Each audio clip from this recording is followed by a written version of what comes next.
آل سيدنا محمد في العالمين إنك حميد مجيد. فيا أيها الحاضرون إني أوصيكم وإياي بتقوى الله وطاعته لعلكم ترحمون. يا أيها الذين آمنوا اتقوا الله حق تقاته ولا تموتن إلا وأنتم مسلمون.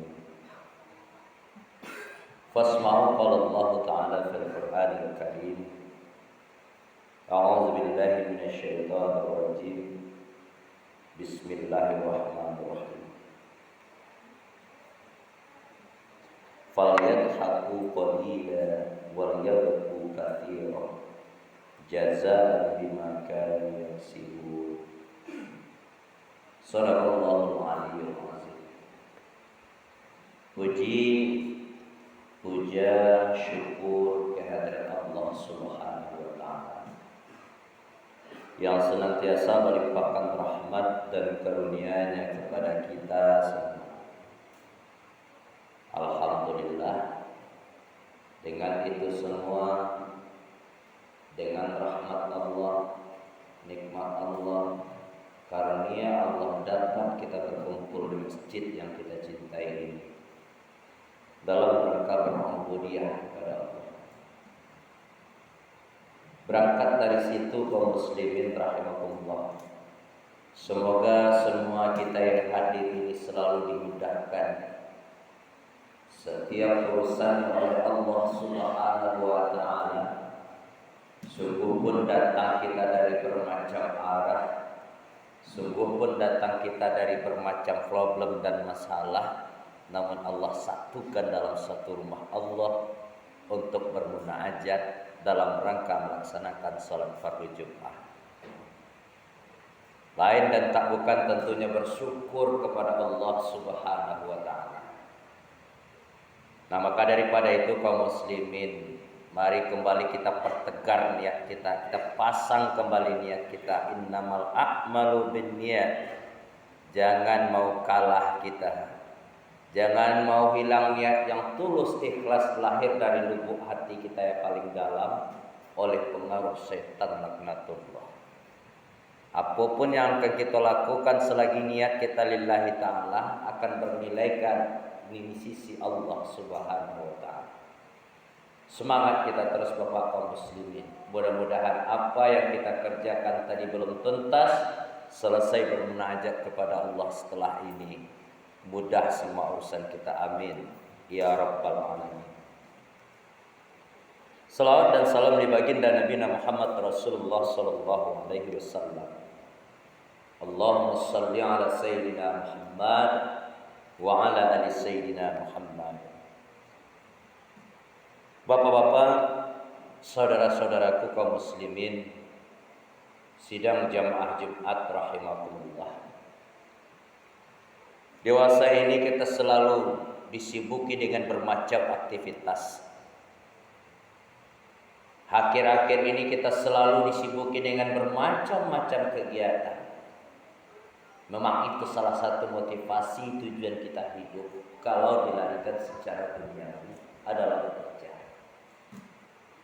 Tapi kalau kita mau menengok salah satu firman Allah Subhanahu wa taala yang termaktub dalam Qur'anul Karim,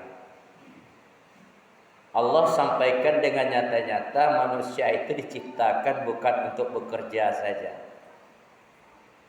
Tapi ada kata kunci yang berupa secara kaidah bahasa memperkecualikan kita selaku insan. Illa liya'budun. Awal-awalnya Allah tuliskan dalam firman-Nya, wa khalaqtul jin wal ins illa liya'budun. Disebut kata-kata insan di sini, manusia. Ketika seorang hamba jeli mentafsirkan firman ini, mentelaah kembali firman Allah ini, bekerja dalam hal ini apabila dia niatkan lillahi ta'ala, dia akan menjadi sebuah amal ibadah.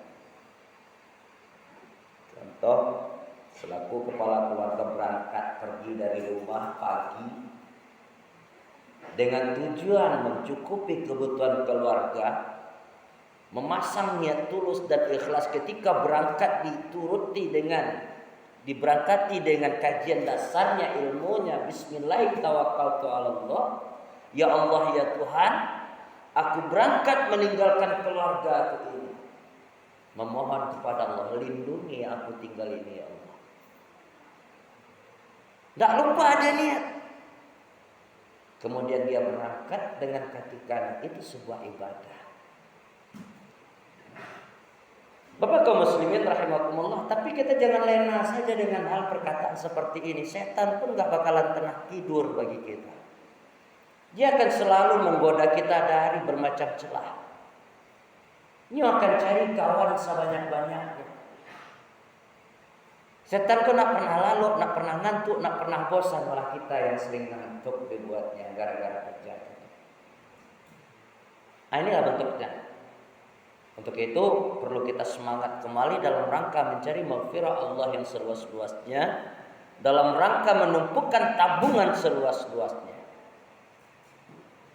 Bapak saudaraku kaum muslimin rahimakumullah. Di akhir-akhir ini kita pun juga sering banyak termakan suatu isu atau suatu pendapat yang berupa perkataan-perkataan yang sudah keluar atau mungkin sudah banyak berdalihkan bukan kepada kiblat Al-Quran dan hadis lagi. Ini salah satu bentuk tipu daya muslihat setan yang akan mencari anggota sebanyak-banyak tadi. Informasi-informasi yang tak jelas bagi kita seorang mukmin yang sejati, Islam yang betul-betul ingin mendapatkan naungan dan ridha Allah Subhanahu wa taala fi yaumil akhir nanti, tolong filteri. Apalagi zaman kini zaman fitnah Bapak kaum muslimin. Di mana suatu posisi kebenaran itu bisa jatuh grafiknya menjadi salah. Yang salah beko tidak tahu-tahu bisa pula jadi kebenaran. Di mana pengaruh ini sudah banyak yang disemer, dipengaruhi dengan bermacam kata-kata yang indah. Nah, untuk itu kaum muslimin rahimakumullah, pada hari putaran yang ke-17 ini, di Jumadil awal kita akan coba berbicara tentang masalah usia takwa kalam. Ucapan atau dalil.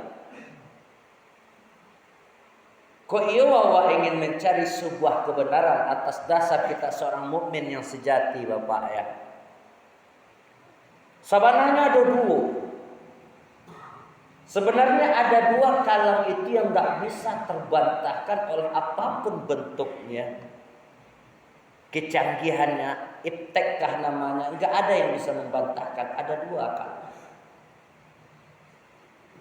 Pertama yang sering kita sebut, kok Yawa ingin mendapatkan sebuah dalil muttaqin kata Allah di dalam firman-Nya. Dengan kalamullah lah kita bisa berdalil. Perkataan Allah lah yang pertama tidak bisa dibantah. Kalam itu kan ada dua ya Pak ya. Pertama kalamullah, ini serpu Al-Quran yang kita pegang ini. Firman Allah yang termaktub di dalam Al-Quran 30 juz. Itu yang tampak dan kita secara kasat mata. Untuk mendapatkannya ini Bapak kaum muslimin rahimakumullah, untuk mempelajari ini kita butuh syarat-syarat sah untuk bisa kita memperoleh ilmu di dalam. Makanya kita butuh ihtiram, penghormatan. Kini Bapak kaum muslimin rahimakumullah, dewasa ini banyaklah kita memposisikan membaca Al-Quran yang tidak memakai pada adabnya.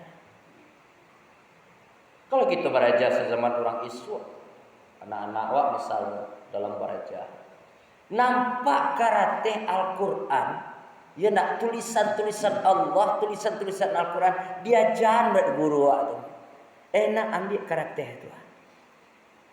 Kan gitu cara guru wa majan wa ihtiram, hormat kepada Al-Quran. Ambil Al-Quran tu.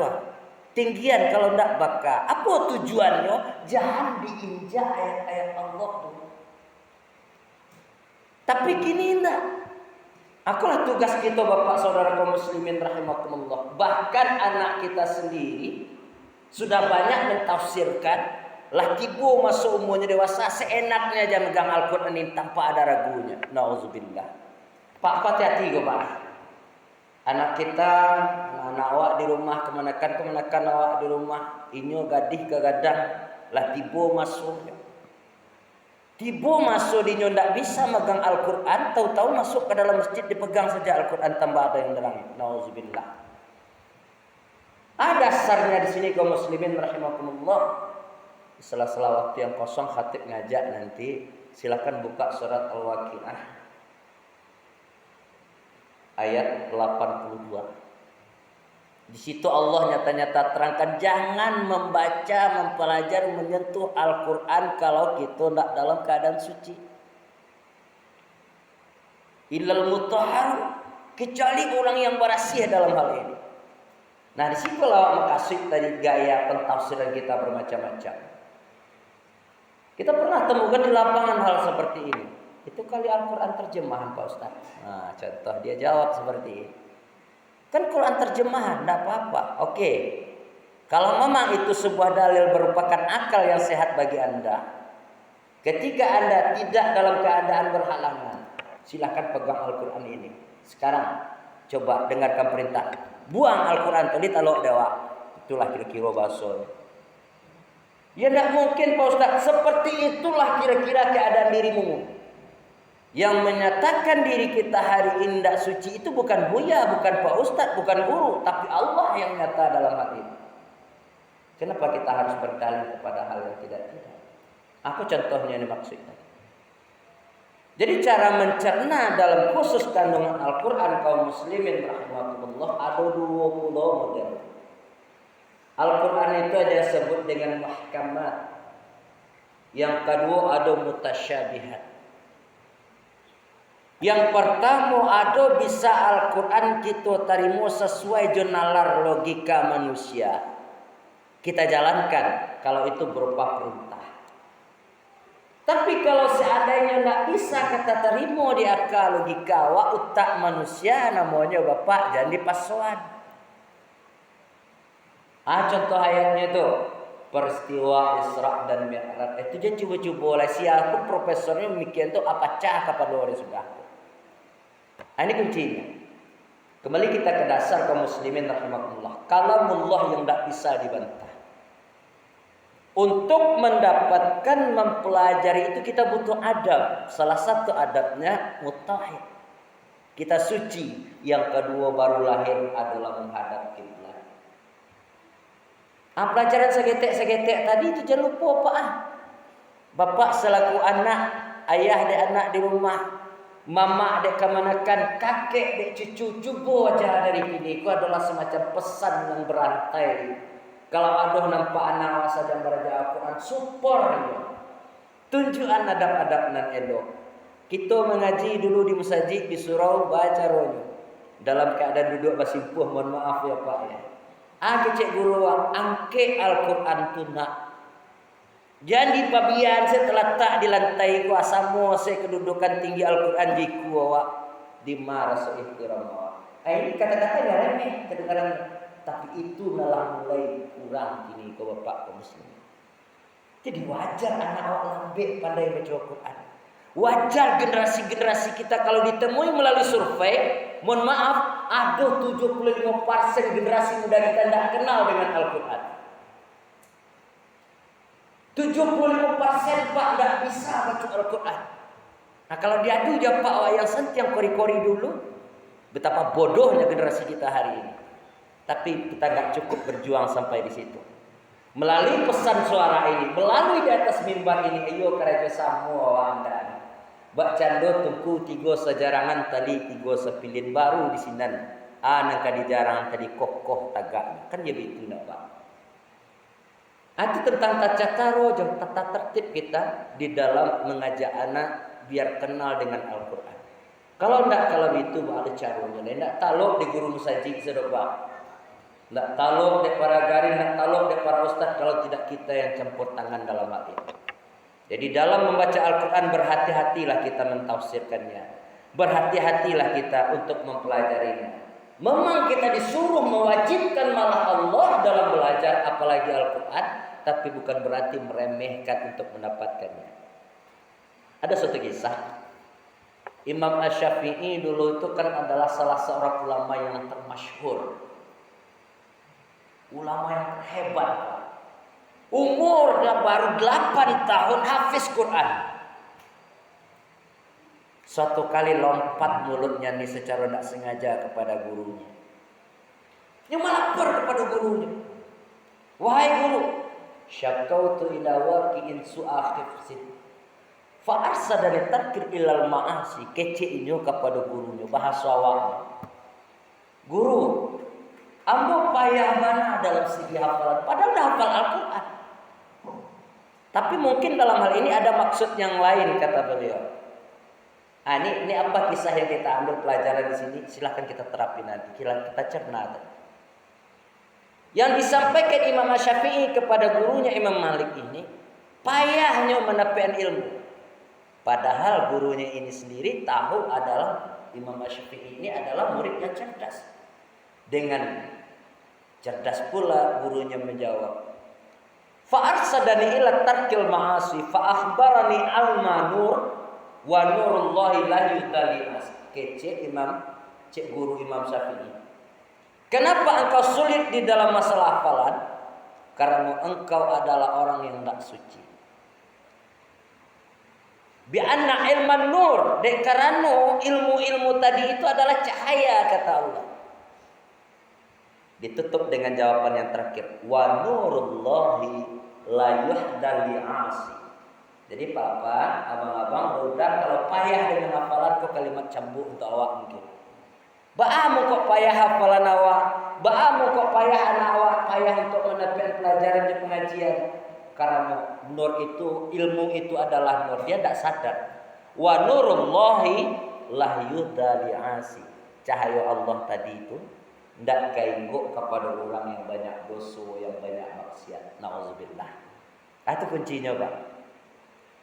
Nah, silakan kita ambil apa pelajaran yang perlu kita ambil dalam cerita singkat ini. Berarti dalam rangka menuntut ilmu, mempelajari ilmu apa saja. Tentunya ilmu yang diridhai oleh Allah ya, Pak ya. Kita butuh yang namanya suci. Kalam yang kedua Allah sampaikan tentang masalah hati ini. Allah mencintai orang-orang yang taubat. Innallaha yuhibbut tawwabin wa yuhibbul mutatahhirin. Kalau memang ada hal sesuatu yang lah tabuik di awak ndak diri dari Allah, yang dicintai dari Allah, taubat awak di situ. Sudah tuh bersihkan diri awak. Kemudian yang kedua, kalam yang tak terbantahkan, kalam Rasulullah sallallahu alaihi wasallam berupa hadis dan sunnah. Aku tidak bisa kita bantah, Pak. Tapi kan ada orang menyebut ada hadis dhaif ke biya, hadis yang salah, hadis yang palsu ke biya. Hadis enggak ada yang palsu, Pak. Hadis itu enggak ada yang dhaif. Cara kita yang salah menyikapi suatu masalah. Kata-kata orang tadi hadis yang dhaif. Iya, bukan hadisnya yang dhaif tapi sanadnya yang dhaif. Contoh, apa anak Syanu? Syanu itu anak sia, Syanu itu anak sia, Syanu itu anak sia. Dalam ilmu kaidah bahasa itu disebut sanad, urutannya ke bawah. Jadi yang dimaksudnya dhaif di siku, yang dimaksudnya salah di siku, yang dimaksudnya hadis palsu di siku bukan hadisnya, tapi cara sanad turun kemurunnya tadi itu yang salah. Bukan hadis yang salah.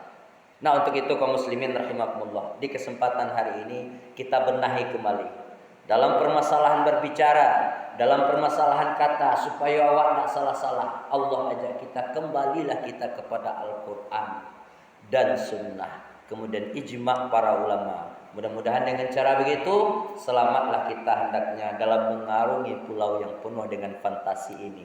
Kita bisa mencukupi, memenuhi tabungan kita sebanyak-banyaknya selagi Allah masih memberikan kehidupan kepada kita. Mudah-mudahan bermanfaat. Banyak maaf aku lupa astaghfirukum. Fastabiqul khairat kulla yaum fa'tabiru ya ulil absar la'allakum turhamun. Wa asyhadu anna sayyidana wa nabiyana Muhammad Rasulullah sallallahu alaihi wasallam Allahumma salli ala Sayyidina Muhammad wa ala ali Sayyidina Muhammad kama sallaita ala Sayyidina Ibrahim wa ala ali Sayyidina Ibrahim wa barik ala Sayyidina Muhammad wa ala ali Sayyidina Muhammad fil alamin innaka Hamidum Majid. Fa ya ayyuhal hadirun inni usikum wa iyaya bittaqwallah wa ta'atihi la'allakum turhamun.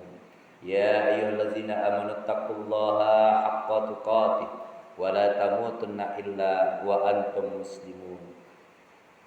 Fasma'u qala Allah ta'ala fil Qur'anil Karim. A'udzu billahi minasyaitonir rajim. Bismillahirrahmanirrahim. Alhaakumut takatsur hatta zurtumul maqabir. Kalla sawfa ta'lamun. Thumma kalla sawfa ta'lamun. Kalla law ta'lamuna 'ilmal yaqin la tarawunnal jahim. Thumma la tarawunnaha 'ainal yaqin. Thumma la tus'alunna yawma idzin 'anil na'im. Shadaqallahul 'aliyyul 'azim. Innallaha malaikatahu yusholluna 'alan nabi. Ya ayyuhallazina amanu shallu 'alaihi wa sallimu taslima. Allahumma ighfir lil muslimina wal muslimat wal mu'minin wal mu'minat al ahya'i minhum wal amwat wa tabi' bainana wa bainahum bil khairat. Rabbi warham wa anta khairur rahimin. Allahumma nawwir qulubana wa tsabbit imanana wa ahsin a'malana wa tawwir umurana wa sihhati ajsamina wa li salamati abina wa li ummina wa li ukhtina wa li akhina wa li auladatina wal muslimin wal muslimat wa khususan li ikhwatina ya Allah fil Palestin. Rabbana zalamna anfusana wa illam taghfir lana wa tarhamna lanakunanna minal khasirin. Rabbana atina fid dunya hasanah wa fil akhirati hasanah wa qina adzabannar. Walhamdulillahi rabbil alamin. Aqimis shalah.